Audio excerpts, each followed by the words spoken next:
Alright, sige po. Good morning po sa ating lahat. Kumusta po kayo? Ayan. Tayo muna ay manalangin. Let us pray. Lord, salamat po sa pagkakataon na kami sama-sama. Samahan niyo po kami, Panginoon, sa pag-aaralan namin ngayong umaga. Kayo po magpala. Panginoon, kayo po ang magpaliwanag sa amin ito, Panginoon. O banal na Espiritu, kayo po ang magiging speaker, Panginoon. Linisin niyo po kami. Patawarin, Panginoon, ano man ang nasa isip namin.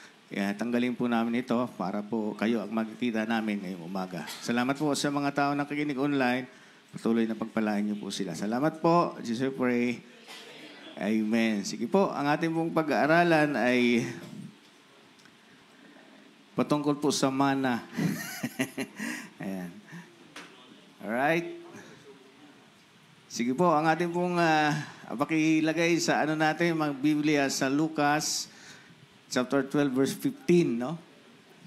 Ito pong ating binasa kanina. Sabi po riyan, Then he said to them, "Watch out, be on your guard against all kinds of greed.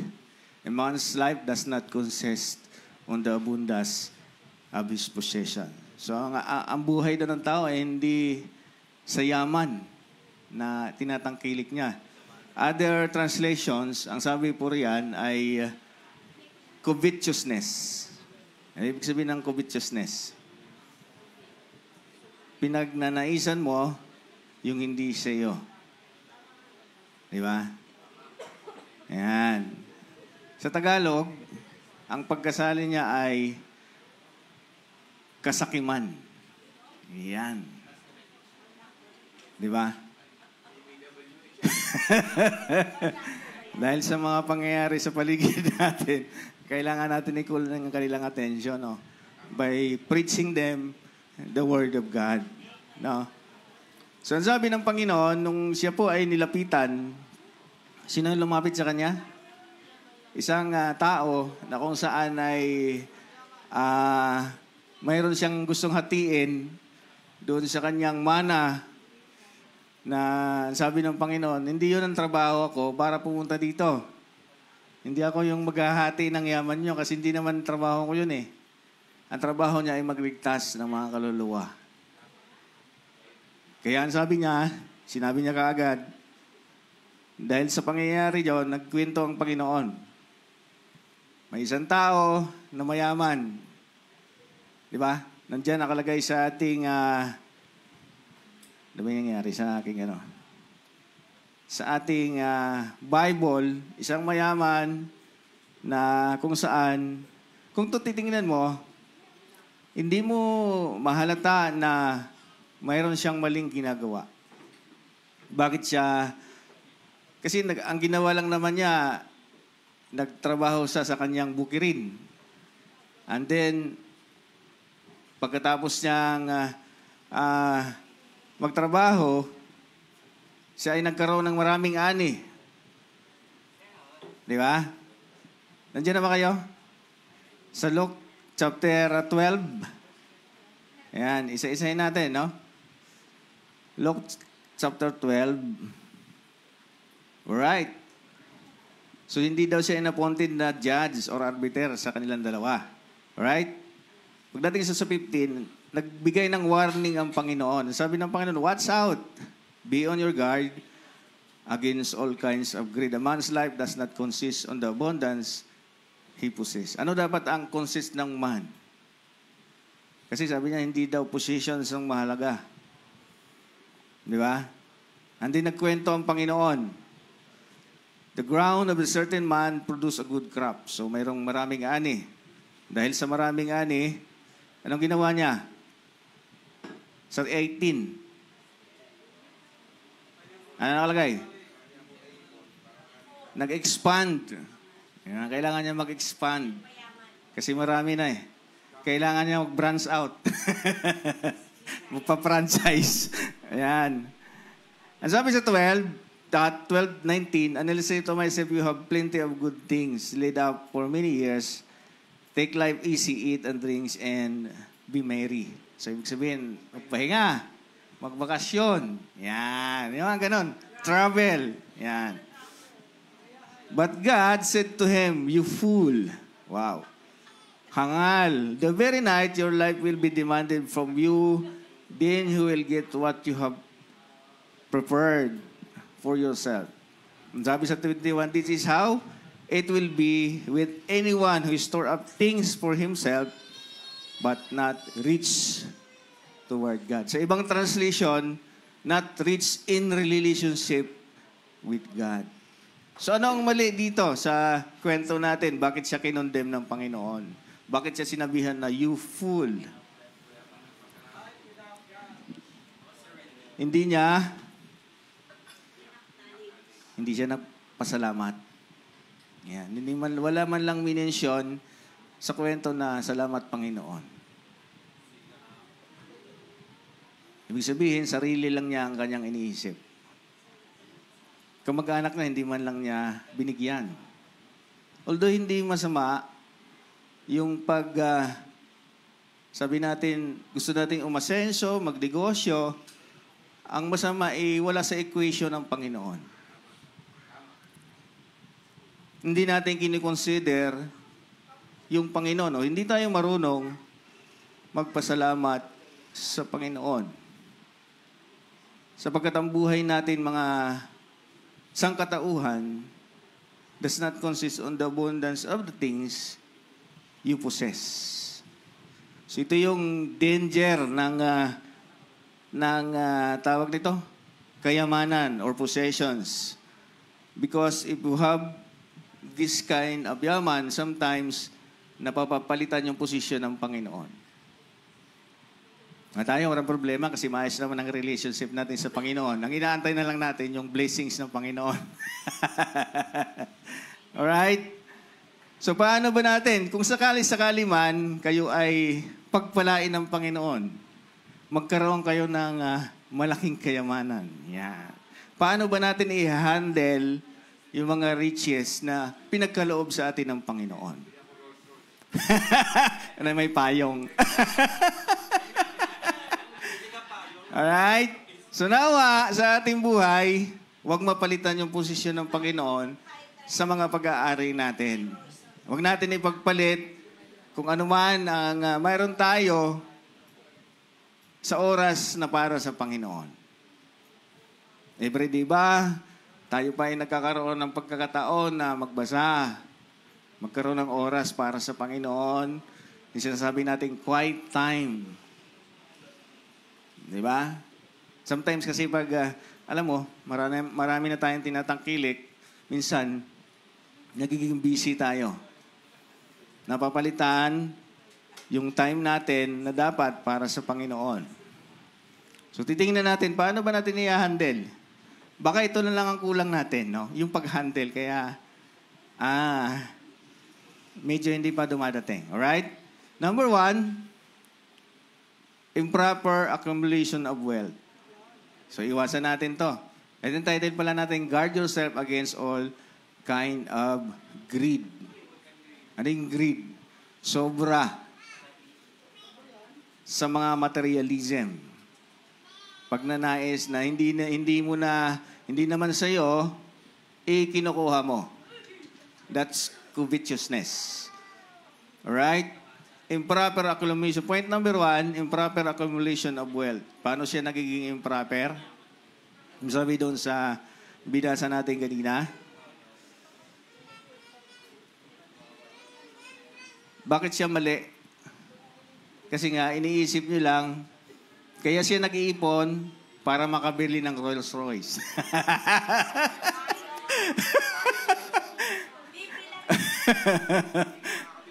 Alright? Minsan kasi gano'n, no? Nag-iipon tayo para sa ating mga pangarap. Hindi naman masama yun. Kaya lang, yung para sa Panginoon, kumbaga, yung oras natin, kasi Kristiyano tayo eh. Dapat mayroon tayong oras para sa Panginoon. Hindi masama, ha? Don't get me wrong, hindi masama ang magkaroon ng tawag dito? Pagkakaroon ng pag-asenso or pagkaroon ng kayamanan. What's wrong is your intention. What's wrong is your purpose. Para ba saan? Kanino? Bakit mo ginagawa ang isang bagay? It should be aligned dun sa kalooban ng Panginoon. So yun ang pag-aaralan natin. Hindi yung nanguha ka na, hindi sa'yo, para lang umangat sa buhay. Mali yun. Alright? Ang sabi ron, bakit mali? Hindi siya nagpasalamat, no? Ito, lagi natin ito sinasabi. Ang sa Deuteronomy 8:18. But remember the Lord, your God, for it is He who gives you the ability to produce wealth and to confirm His covenants which is swore to your forefathers as it is today. Deuteronomy 8:18. Sulatan. Lagi naman natin yan tinuturo, no? So, pag pinagpala na daw tayo, anong wag natin kalimutan? Remember the Lord. Nagpasalamat ka ba? Or, minsan, yung ating mga pinagkakitaan, naging sagabal siya sa paglilingkod mo sa Panginoon. Di ba? Wala ka ng oras. Kaya, ang lagi natin hinahanap natin yung trabaho na sana makapaglingkod pa rin tayo sa Panginoon. Mayroon pa rin oras tayo dapat sa Panginoon. Kasi nga, lahat ng bagay ay nanggaling sa Panginoon. How come na nakalimutan mo yung Panginoon? Alright? Ano pa yung mali? Pangalawa, sa point A. May mali, no? Sabi nung binasa natin sa James. Yan. Hoarding. Sabi sa James, chapter 3, the gold and silver are corroded. Their corrosion will testify against you and eat your flesh like fire. You have hoarded your wealth in the last days. Ano yung hoarding? Iipon. Naalala niyo yung kaso ng mga sibuyas? Itinitago yung sibuyas para lumaki yung price, para mawala sa market. Nung nilabas, kasi di ba yung rules ng supply and demand. Pag walang supply, mataas yung demand. So, tataas ang presyo. So, yun ibig sabihin. So, ibig sabihin, ibinandaya ka para kumita ka ng malaki. That's hoarding. Nagbago yung, tumaas na yung presyo, saka mo nilabas. So, ibig sabihin, mayroong konting pandaraya. Di ba? So, anong resulta? Ang sabi ni James, ano nangyari? Ang sabi niya, sa 3, kinain ng kalawang ang inyong ginto at pilak. At kalawang din iyon ang magiging katibayan laban sa inyo at parang apoy na nauubos sa inyong laman. So, kung ano doon nangyayari doon sa kinain ng kalawang, it's the same thing na mangyayari sa'yo during na i-judge ka ng Panginoon. Nabubulok. Diba? Kaya ang advice ng Panginoon, huwag kang mag-ipon ng kayamanan sa lupa. Bakit? Yan ay nasisira. Hindi mo yan mapapakinibangan kapag nawala ka na dito. Swerte ng mga tagapagmana. Alright? Ano ba ang sabi ni James? Stealing o cheating. Nandaya ka. Anong pandaraya ang ginawa mo para ka makaloko ng tao? Para makumita ka. Sabi riyan, gumawa ka ng maraming company para walang ligtas. Lahat panalo. Sila ang naglaban-laban sa bidding. Alright? Ang sabi riyan, ito iba yung kaso, no? Kaya sila yung mayaman, hindi sila nagpapasahod. Yan, sabi dyan. Look, the wages you failed to pay, the workman who moved your fields are carrying out against you. The cries of the harvesters have reached in the air of the Lord Almighty. So, hindi sila pinapasahod ng kanilang amo. Bigat siya, no? Ay, ang batas pa naman sa kanila, during those time, kailangan kinahapunan, kailangan nilang sumahod. Araw-araw sila sumasahod. Di ba? So, mabigat yan. Yumaman ka dahil ginagamit mo yung iba. Ninanakaw mo ang pondo ng bayan. Yumaman ka in the expense of others. Di ba? Ang mabigat dito, sabi riyan, umaabot sa langit sa pandinig ng Panginoong makapangyarihan sa lahat ang mga hinaing ng mga mang-aani na inyong inaapi. Umabot saan? Sa Panginoon na makapangyarihan. Ang mga hinaing. So umabot ang hinaing ng mga bawat Pilipino na inaapi. Sa Old Testament, kailangan ibigay mo kaagad yung sahod nila, no? Sabi riyon sa Deuteronomy 24:15, bago lumubog ang araw, ibigay na ninyo sa kanya ang iyong upa, ang upa niya sa maghapon, pagkat yun lamang ang inaasahan niya sa buhay. Kapag hindi ninyo ibinigay agad at dumadaing siya sa kayawe, yaoy itinuturing na kasalanan ninyo. Deuteronomy 24:15. Diba? Ganun ang ruling sa kanila.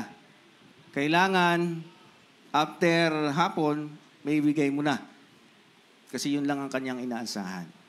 Diba? Pag sa panahon natin ngayon, pag ang empleyado di mo pinapasahod, ano yan? Delikado yan. Di ba? Lalo na sa mga, di ba, mayroon lingguhan na tuwing Sabado ang sahod, no? So, mabigat yan, no? So, kung mayroon kang ikaw ay boss na kung saan ay nagpapasahod, gawan mo ng paraan.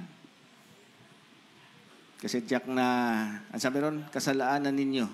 Yaoy tinuturing na kasalanan ninyo kapag niloloko mo ang iyong mga empleyado. Alright? So, yung mali, no? Pagnanakaw or tawag doon? Cheat. Steal and cheating. Nandaya ka. Binago mo yung oras ng time card mo. Ibis na late ka ng 2 oras, ginawa mong alas 8. Alright. So, bad yun, ha? Alright. Pangatlo. Lavish spending. Ano yung lavish? Sobra. Labis. Labis. Sobra. Lavish spending, no? And sabi niya, I'll say to myself, you have plenty of good things. Oh, marami ka nang naipon. Marami ka nang nanakaw. Laid up many years. So, anong gagawin mo? Pupunta ka ng ibang bansa. Bibili ka ng mga mamahaling bag. Tapos ipagmayabang mo sa social media. Yan. Yan. Party doon, party dito.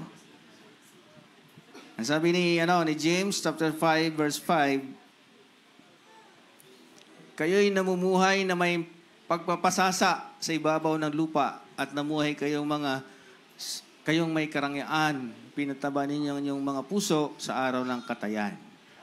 Wow. So yun ang mabigat. Mayroong tinatawag na Judgment Day. Ang sabi doon sa binasa natin kanina, sa Luke 12:20, but God said to him, you fool, despair not, your life will be demanded from you. Then he will get you what you have prepared for yourself. So yun ang mabigat. Haharap tayo sa Judgment Day.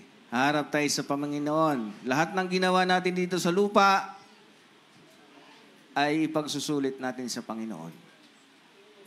Kung nandaya ka, di ba, inagrabyado mo ang kapwa mo, mayroong judgment na sinasabi. Sabi diyan, hangal. Ang sabi sa 21, this is how it will be with anyone who stores up things for himself but is not rich toward God. Sa ibang translation, rich relationship with God.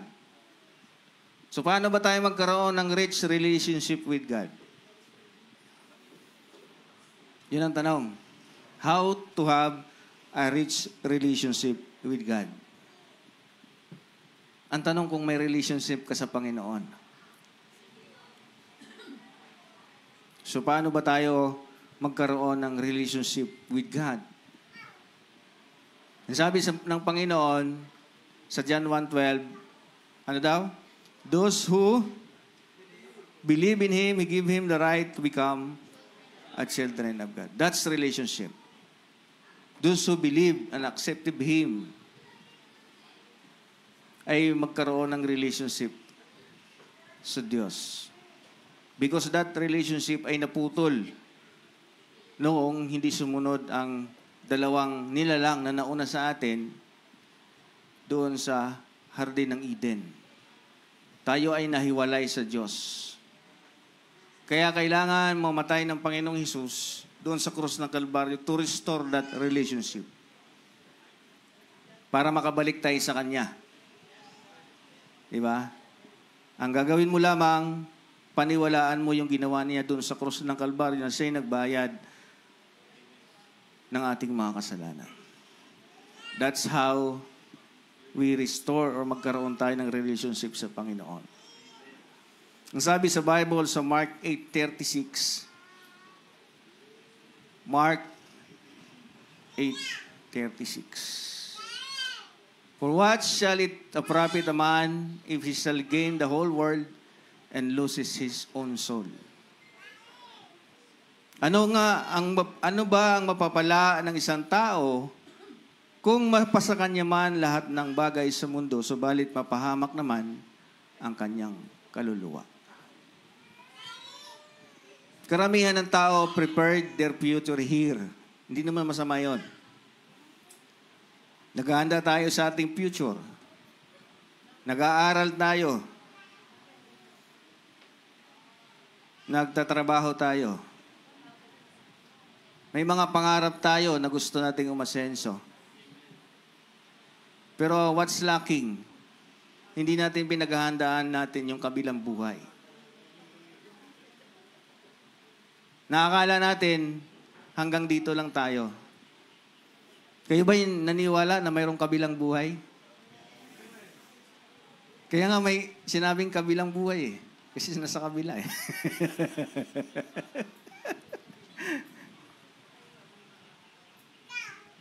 Pero ang sabi riyan, ano ba ang mapapala ng isang tao kung masa pa kanya man ang lahat ng bagay? You have everything. You have 48 cars. Luxury cars. Pero, susunugin ka naman sa impyerno. Yung mabigat. Kahit ano namang sasakyan eh. Hindi yun nagmamatter eh. Parehas lang din, makakarating doon sa lugar. Di ba? It's just that, ang tao ay corrupted ang kanyang sarili. Because of sin. Di ba? Lahat naman tayo noon eh. Wala naman tayong iniisip. Wala naman sa equation natin ng Panginoon eh. Hindi naman kasama sa plano natin. Basta ako mag-aral, pagka-graduate magtrabaho, magpayaman. Yun lagi ang purpose eh. Wala sa lugar o sa equation natin ng Panginoon. Pero hindi niya ngayon. We have to consider things na kahit pa paano, nakakapagpatuloy pa rin tayo sa Panginoon, sa paglilingkod sa Panginoon. Alright? Number 4, you become abusive. You abuse people. You abuse the Filipino people. Sabi ni James sa chapters 5 and 6, you have condemned and murdered innocent men were not opposing you. Inyong hinatulan, pinaslang ang taong matuwid na hindi lumalaban sa inyo. That's how corrupt people are kapag hindi nakakilala sa Panginoon. Wala silang pakialam, basta magawa nila yung kanilang kagustuhan. They are willing to kill. Sabi riyan, pinaslang ang taong matuwid na hindi lumalaban sa inyo. Magawa lang ang kanilang gusto. Ano ang cause? Ang sabi ng James 4 verse 1, what is the cause? What is the cause? Ano ang pinagmumula ng inyong alitan at paglaban-laban? Hindi ba't ang masamang nasa namumugad sa kalooban ng bawat isa sa inyo? Pawang naglaban-laban, nagkalaban-laban sa mayroon kayong pinakamimiti, ngunit hindi ninyo nakamtan kaya't papatay kayo kung kailangan mapasa inyo lamang ito. Dahil sa inyong pag-iimbot sa mga bagay na hindi sa inyo, kayo'y nagkagalit, naglaban-laban, hindi ninyo makamtan ang inyong minimiti sapagkat hindi kayo humingi sa Diyos. Grabe, no? Dahil sa inyong pag-iimbot, mayroon kayong pinakamamiti, ngunit hindi ninyo makamtan, kaya papatay kayo kung kailangan. Wow. Bigat. Di ba? Ganun ka sama ang ating mundo ngayon. Wala nang hustisya na sinasabi. Ang hustisya lamang ay para lamang sa mayayaman.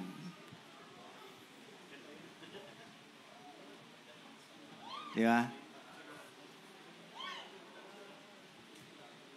Sabi ni Bamboo. Ang hustisya ay para lang sa mayayaman. Di ba? Naalala niyo ewan ko nung napanood niyo yung pastor sa Pampanga.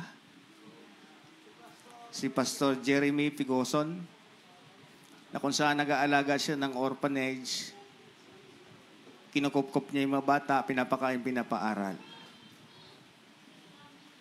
Dahil siguro may nainggit, without, investigation, without any warrant of arrest, siya'y kinulong. Pero yung mga nangungurakot sa gobyerno natin, imbibestigahan pa.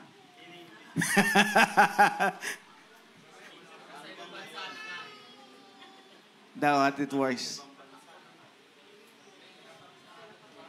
Di ba? Yung tao na tumulong, mayroong eskwelahan sa loob, kagad-agad kinukulong. Pero, yung mga, di ba, kailangan imbestigahan. Right? Improper accumulation of wealth o hindi tama na paraan na magkaroon ka ng yaman. So, ano yung proper, Pastor? Meron ba? Alright? Ano yung proper accumulation of wealth? Yan. Alright? Proper way in accumulating wealth. Number 1, save money faithfully. Save money faithfully. Sabi sa Biblia, sa Proverbs 13 verse 11, wealth from a quick scheme quickly disappears. Wealth from hard work grows over time. Sa ibang translation, sa TLB, sabi rin, wealth from gambling quickly disappears. Wealth from hard work grows Siyempre, pinaghirapan mo yun. Kailangan mong tipirin yun. Di ba? Kumbaga, hirap kang gastusin kasi pinaghirapan mo. Pero yung easy money, wala kang pakialam. Kasi hindi naman sa'yo yun eh. Pera ng mga Filipino people. Di ba? Wealth from gambling quickly disappears. Wealth from hard work grows. Di ba? Ang sabi sa Proverbs 14:23, all hard work brings profit, but merely talks leads only to poverty. Hard work. Ang sabi ng kanta, sipag lang. Sipag-sipag lang. Sipag at saka opportunity. Kaya lang, yung mga opportunity kasi, nawala. Kasi ninakaw. Di ba? How much money can I make? Ikaw, kung anong gusto mo. Wala naman limit. As long as it is moral, legal, hindi na sa sakripisyo yung health mo. Baka naman hindi ka na natutulog, Ate Weng. Ano yon? Delikado yon. Kailangan matulog, no? Sipag, okay yan. Ano talaga yan? Sipag pays off. Kahit sa Bible, sinasabi ng Bible, hard work, ano, brings. Pero you have to balance things. Kailangan mo magkaroon ng oras para sa Panginoon. Yun ang wag natin mawala sa atin. Di ba? Hard work. Alright? Sabi sa John 3, 3 John, verse 2. Ang sabi ron, 3 John, verse 2, Beloved, I wish that you may prosper in and be in health even as your souls prospers. So, yung health din ay concern ng Bible. Wag naman, di ba, masasacrifice yung health mo. So, you can earn anything what you want. You can do what you want. As long as it's nasa batas ng Panginoon, illegal, moral, pero wag masakripisyo yung kalusugan natin. Alright? Pangalawa, spend money wisely. O, kailangan may plano. Pag pupunta ka sa palengke, ilakalista dapat ang bibilin mo. Kasi pag hindi nakalista, minsan, na mabibili ka kung anong nakikita mo. Di ba? Sabi riyan, ang mga plano ng masipag ay patungo sa kasagadaan, ngunit ang bawat nagmamadali ay humantong lamang sa kasalatan. Ano yung nagmamadali dyan? Nagmamadaling bumili. Ang tawag natin dyan? Impulsive buying. Ay, nakita ka, sale, buy one, take one. Yan. Uy! Hindi mo naman kailangan dahil buy one, take one, saka 50% off, bibili ka. Eh, wala naman sa plano mo na bumili ka. So, ganun ang nangyayari pag mayroon kang sobrang pera na ilalagay mo sa maling investment. Yan. So, kailangan mong planuhin. Kailangan nakalista, nakasulat. Spend money wisely. Hindi ibig sabihin na may sobra ka, ay bibili mo na agad. So, dapat mo i-invest doon sa mga bagay na, dodoble kikita ka. Ayan. Hindi, kailangan ko to. Ayan. Alright? Spend money wisely. Minsan lang yan dumating sa'yo. Di ba, sabi nga nila, ang sahod ay parang sibuyas. Nakakaiyak pag tiningnan mo. Alright? Right use of money. So, saan ba dapat natin ginagamit ang kapirahan natin. Alright? Sabi roon sa Proverbs 11 verse 24, may taong nagbibigay ng masagana at lalo pang yumaman. May nagkakait ng dapat ibigay ngunit naghihirap lamang. So, prinsipyo ng Diyos ay magbibigay. Kapag daw ikaw ay nagbigay sa iba na may pangangailangan, ay pagpapalain ka ng Panginoon. Nung sabi sa 11:25, ang taong mapagbigay ay payayamanin at silang nagdidilig ay didiligin din. He who refresh others will also be refreshed. So yun ang prinsipyo ng Panginoon. Ano ibig sabihin yan? Yung pagbibigay. Huwag tayong madamot. Di ba? Ayan. So, prinsipyo ng Panginoon dyan, di ba? Di ba anong sabi ng Panginoon? God loves a cheerful giver. Di ba? Pag nagbibigay tayo sa iba, sa gawain ng Panginoon, lalo na.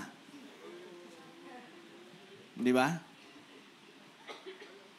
Ano yan? Kumbaga, proven principle yan. Pag tayo tumutulong sa gawain ng Panginoon, tayo nagbibigay sa gawain ng Panginoon, mayroong kakibat na blessings. Di ba? Store up treasures in heaven. So, ang advice ng Panginoon, store up treasures in heaven. Yung sabi sa Matthew 6:20, but store up yourself treasures in heaven, where moth and rust do not destroy, and there were thieves do not break in and steal. Sa 21, for where your treasure is, there your heart will be also. Ano ibig sabihin nun? Kung saan ang iyong kayamanan, nandoon ang puso mo. Kung ang kayamanan mo ay nasa lupa, parang ayaw mo nang umalis sa lupa. Kailangan katotohanan, yung deny na lahat tayo ay alis dito. Yun ang mabigat na katotohanan. Ang sabi ng Biblia, hubad tayong dumating, hubad din tayong babalik. Wala kang madadala, but you can send it ahead of time. Hindi mo siya pwedeng, pero pwede ka mag-invest. Yung sabi ng Biblia, store up treasure yourself in heaven. Because where is your treasures is, your heart will be there also. Kung ang kayamanan mo ay nasa Panginoon, normal yon na ang puso mo ay patungkol sa Panginoon. So how do we store treasures in heaven? Paano ba tayo mag-i-invest? The praise stores treasures in heaven suggests investing in spiritual matters. Acts of kindness, love, faithfulness, rather than accumulating material wealth here on earth. It aligns to the verse or sinasabi ng Biblia na seek ye first the kingdom of God and His righteousness. Ibig sabihin, yung pag-iipon daw ng kayamanan sa langit ay unahin natin ang kaharian ng Diyos. Diba? It talks about the kingdom of God. Seek ye first the kingdom of God and His righteousness, and all these things shall be added unto you. Kapag inuna natin ang mga bagay patungkol sa Diyos, yung mga bagay na kailangan natin ay idadagdag ng Diyos.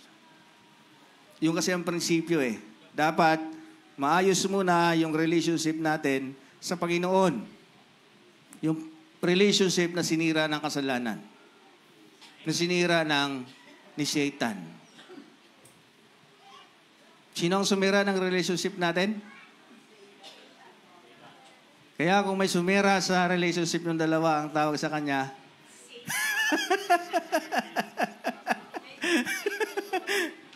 ginagamit siya ni Satan.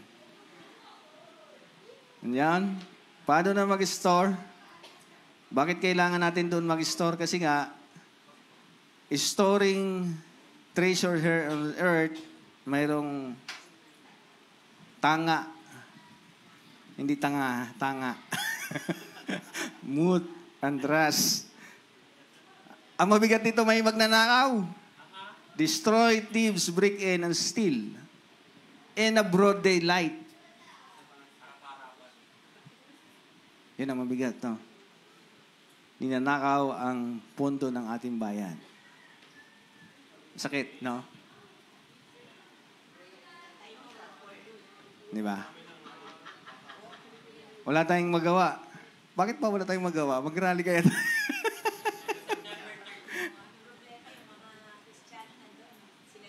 Yun lang. Nasa sangkot din. Sabi nga nila, pag malapit siya sa kusina, hindi pwedeng hindi ka maulingan. Pero ang sabi ng Biblia, vengeance is mine. Akong bahala sa kanila. Diba ang sabi kanina, lahat ng hinanaing natin ay nadidinig ng Diyos. Well, yung isa tumakas na. Nasa Amerika na. Diba?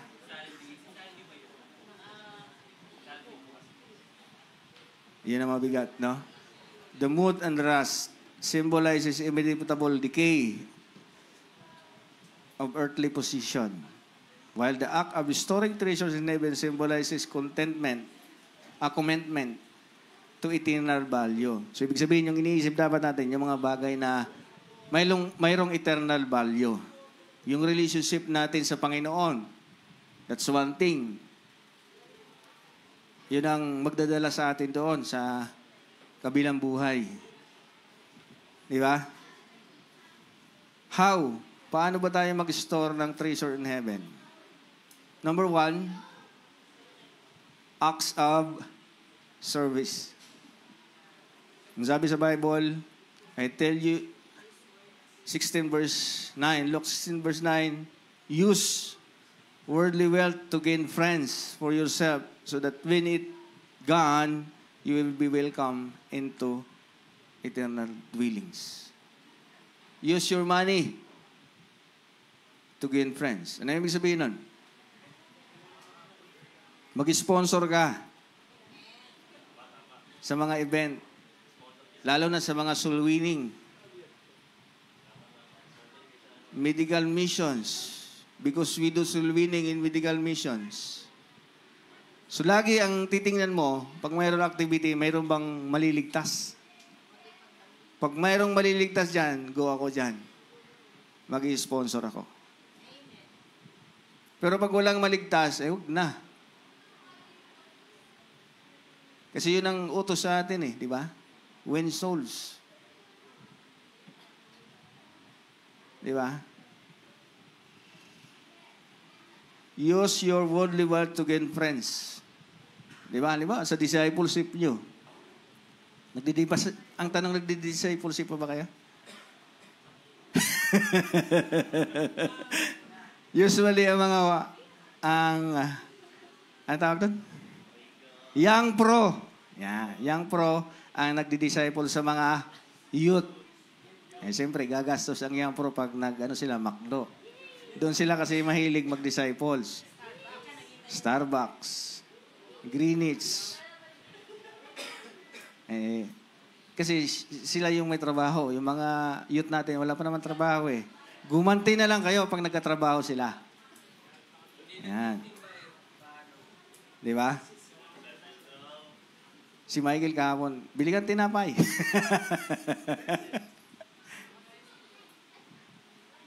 Alright. 2 Corinthians 9 verse 11 to 13. God will make you rich. Wow. enough so that you can always be generous. Your generosity will be produce thanksgiving to God because of us. Pag naging generous daw tayo, maraming nagpapasalamat sa Panginoon. When you do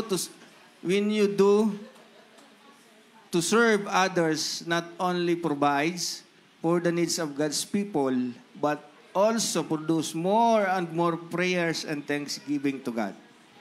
Dahil nag-sponsor ka, tumulong ka sa gawain ng Panginoon, maraming nananalangin sa iyo na pagpapalain ang mga pinagkakakitaan mo.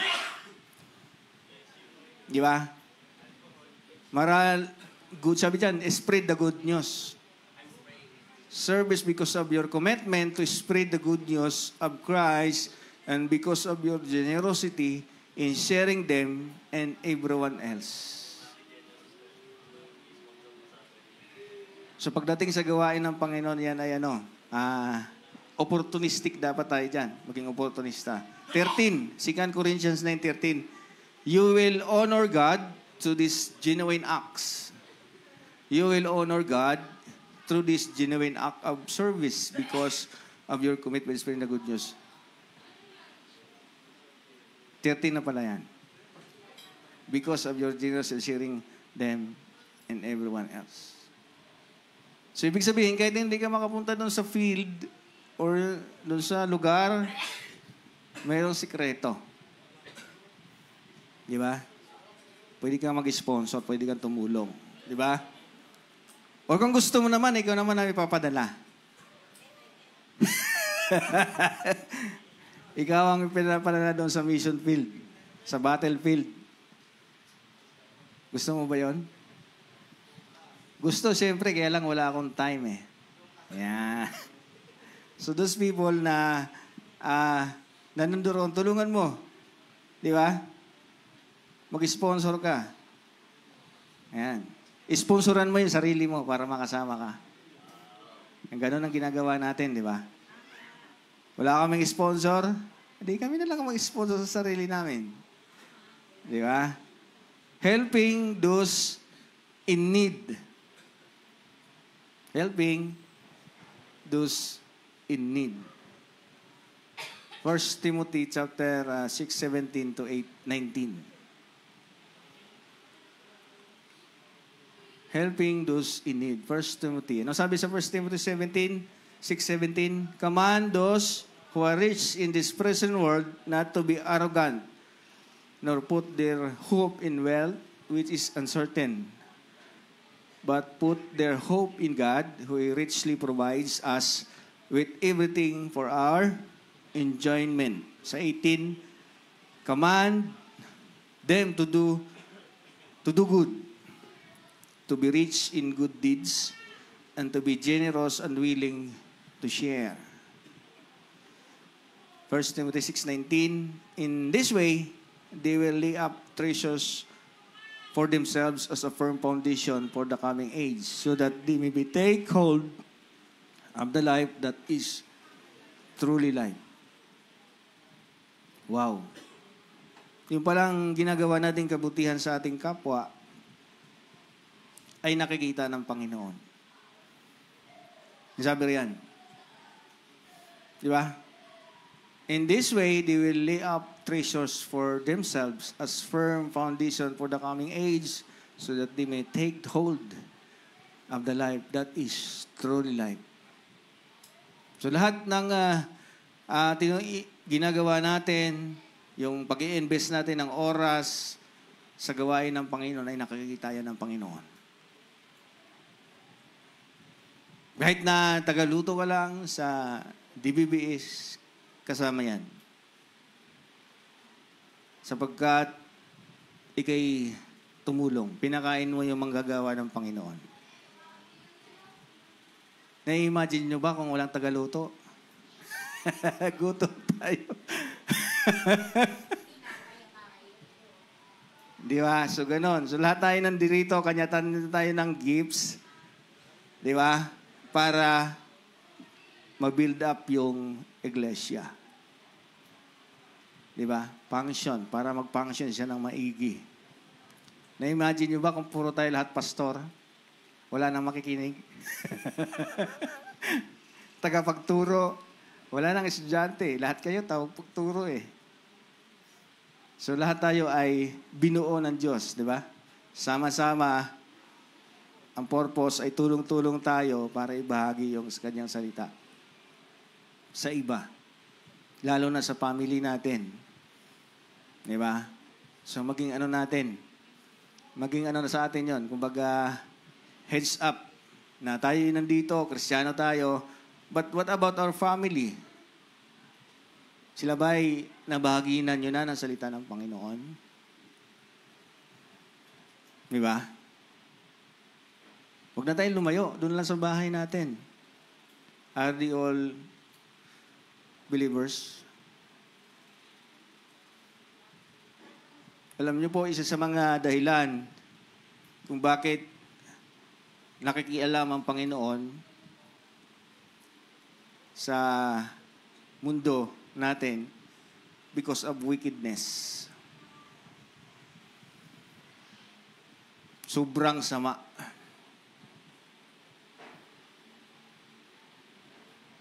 Di ba? Old history ng Old Testament, gumagawa ang aksyon ng Panginoon because sa sobrang kasamaan. Ang ating mundo ngayon ay, di ba, sobrang sama na. Ano ba yung lugar na kung saan nagrarally din sila? Dito rin yun sa kapitbahay natin eh. Indonesia. Kasi nga, lahat ng politiko doon, maraming benepisyo. Wala na natira. May pabahay, imbis na ibigay sa tao, yung pabahay, sila ang kumuha. Allowance. Sa pa yun. Yung mga tao naghihirap. Ang sabi sa Biblia, sa Proverbs 29 verse 2. Proverbs 29 verse 2. Ayan, conclusion na pala tayo. Ang sabi sa Proverbs 29 verse 2, when the righteous are in authority, the people rejoice. But when a wicked man's rules, the people groan. Nagrereklamo. Nasasaktan. Bakit? Sila kasi yung lumalangoy pag nagbabaha. Di ba? Sabi riyan, mansol, the wicked man. So, ibig sabihin, dapat righteous yung nasa authority or nasa namumuno sa ating bayan. Because when the righteous man are in authority or nakapwesto dyan, walang korupsyon. Lahat nung benepisyo ay nakukuha ng mga tao. Tama ba? Kagaya ng free parking. Dito lang ata sa Montilipo, mayroong ganun. Wala sa iba. Libre ang sine. Di ba? Kaya mag-senior na kayo.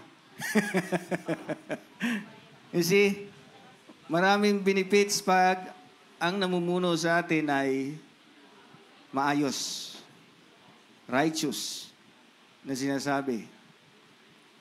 Ang Panginoon ay nakakialam siya pag maraming reklamo. Di ba, ang sabi doon kanina sa James 5 verse 4, anong sabi kanina? Balikan natin. Sabi dyan, the cries of the harvesters have reached the ear of the Almighty. The cry of the Filipino people ay naririnig ng Panginoon. Yun ang mabigat. Now, when there's too much immorality, wickedness, or greediness, God will do something Anong ginagawa ng Panginoon? Bumababa siya. Ang sabi doon sa Genesis 18. Genesis 6:5 and 7. The Lord observed the extent of human wickedness on earth, and he saw that everything they thought or imagined was certainly and totally evil. So the Lord was sorry that he had ever made them and put them on earth. It broke his heart. Sa 7, and the Lord said, I will wipe up the human race. So ito yung kay kanino?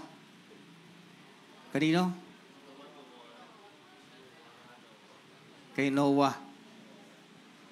Na sobrang wala nang ibang inisip ang tao sa mundo. Kaya inutusan niya si Noah na gumawa ng ark. And then yung susunod, Genesis 18:20. Sabi riyan, kaya't sinabi na Yahweh, katakot-takot na ang sumbong sa akin laban sa Sodoma at Gomora. At napakalaki ng kanilang kasalanan. Kaya't bababa ako roon at aalamin ko kung totoo o hindi ang paratang laban sa kanila. Ang Panginoon mismo bumaba. That's Chupani. That's Jesus Christ. Kasi ang Godfather, pag bumaba yun, hindi mo yun, mamamatay ka. Alright? So, ano nangyari? Ginunaw ng Panginoon ng Sodom at Gomora sa dahilan na sobrang kasamaan. Ano ang kaso nila? Immorality. Maraming bading. Nag-aasawa sa kapwa lalaki. Isn't that the same time of our time now? Na pinapayagan na ang magkasal ang mag-asawa ang lalaki sa lalaki. Wala kayong pakialam, mahal namin ang isa't isa.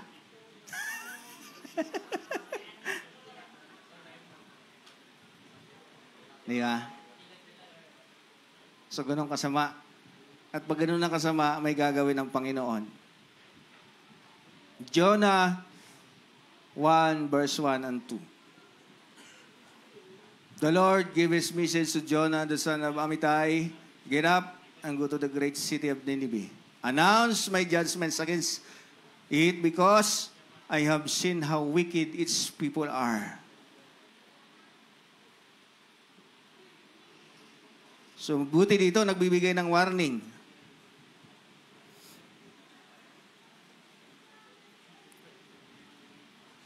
Sobrang kasamaan.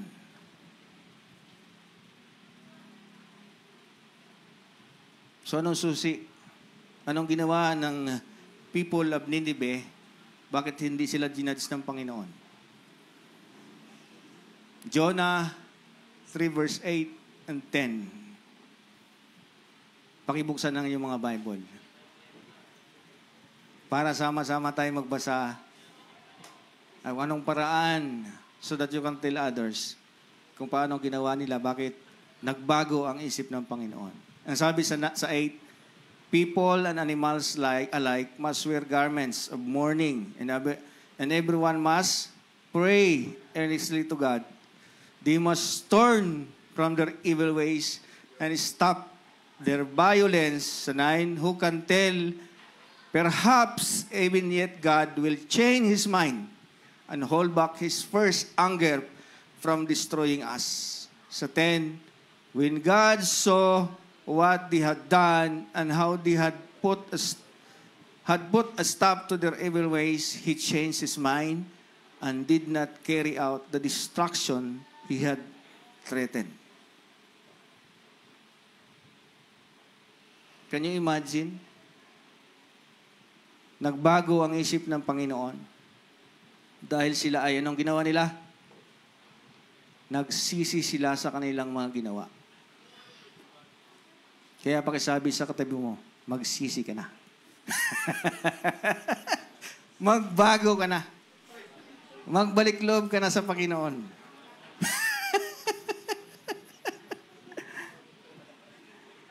Sapagkat ang ating sitwasyon ngayon ay tagilid na. Ang sabi doon sa pinag-aralan namin ng Wednesday, ano yung verse ko, Ernesto? Yung Timothy, na darating ang araw na mga tao ay hindi na makikinig sa tamang aral. Ang gusto nila, yun na lang makinig sa gusto nilang pakinggan. Are we in the last days? Yes. Nawa ay hindi tayo maabutan ng Panginoon na kung saan-saan. Nawa, naabutan tayo ng Panginoon na naglilingkod sa Kanya. Di ba? Kung ano ang mga ginagawa natin, di ba? Nawa matagpuan tayo ng Panginoon na tapat. Di ba? Dapat ang marinig natin, well done, good and faithful servant. Let us pray. Lord, salamat po sa mga natutunan namin ngayong umaga.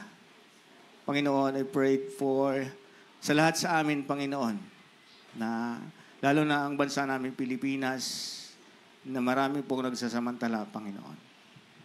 Kayo po, ang aming tanggulan, Panginoon, sa inyo po kami nagsusumbong, Panginoon, na ituwid mo po sila, Panginoon. Kayo po ang magpala sa bansang Pilipinas, Panginoon. Kayo po ang magpala sa bawat isa. Nawa, Panginoon, ang mga natutunan namin ang banal na Espiritu ang magpalago nito sa aming puso't isipan. Maraming salamat po. Ito sa amot sa langin sa matamis na pangalan po ni Jesus. Amen. God bless po.